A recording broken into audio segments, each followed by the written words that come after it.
Olha que história interessante, é rápida.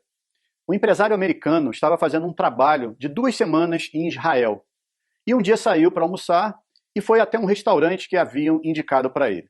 Quando ele chegou lá, havia uma fila de espera. E ao chegar para perguntar para a atendente se iria demorar muito, já que ele tinha que voltar para o escritório de trabalho, um senhor, que era o próximo da fila, vendo que o empresário precisava almoçar logo, ofereceu o seu lugar na fila e disse: "Eu sou aposentado, meu filho, não tenho pressa." Ele, meio constrangido, acabou aceitando e entrou para almoçar. Como estava com pressa, fez uma refeição rápida e, quando já estava pagando a conta, ele percebeu que aquele senhor que havia lhe cedido o lugar tinha acabado de entrar. Ele acenou em forma de agradecimento e foi embora. Quando ele chegou no escritório, havia entre as pessoas um movimento estranho, uma revolta, um pânico. Um atentado terrorista tinha acabado de acontecer e tinha sido exatamente no restaurante que ele havia almoçado. Imediatamente ele se lembrou daquele senhor que havia lhe cedido o lugar na fila e que provavelmente estaria ferido ou mesmo morto. Ele entrou em choque com aquilo. O homem lhe cedeu o lugar e, se não tivesse feito isso, ele teria sido a vítima do atentado. Ele então passou a buscar informações de todas as formas para descobrir o número de mortos e de feridos. 3 dias depois, ele consegue descobrir que aquele senhor estava internado em um hospital de Israel. Ele imediatamente parte para lá e encontra o filho daquele senhor.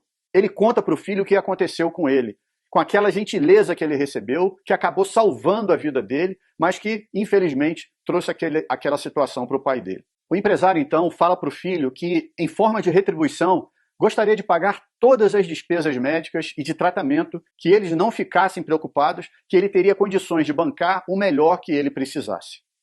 O filho daquele senhor explica que não haveria necessidade dele fazer nada daquilo, pois lá em Israel, as vítimas de atentado terroristas recebem toda a assistência do governo. O empresário, de qualquer forma, deixa com o rapaz seus telefones de contato e diz que qualquer coisa que eles precisassem, que ele poderia pedir para ele. E até o dia da sua volta aos Estados Unidos ficou ligando para saber da recuperação daquele senhor.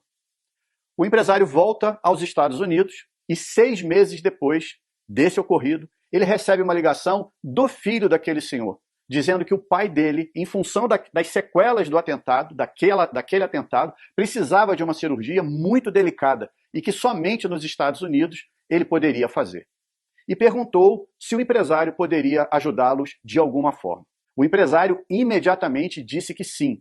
Pegou os dados deles e já pediu para sua secretária executiva providenciar tudo o que fosse necessário para a vinda dos dois para os Estados Unidos. Passagem, consultas, internação, hotel, tudo.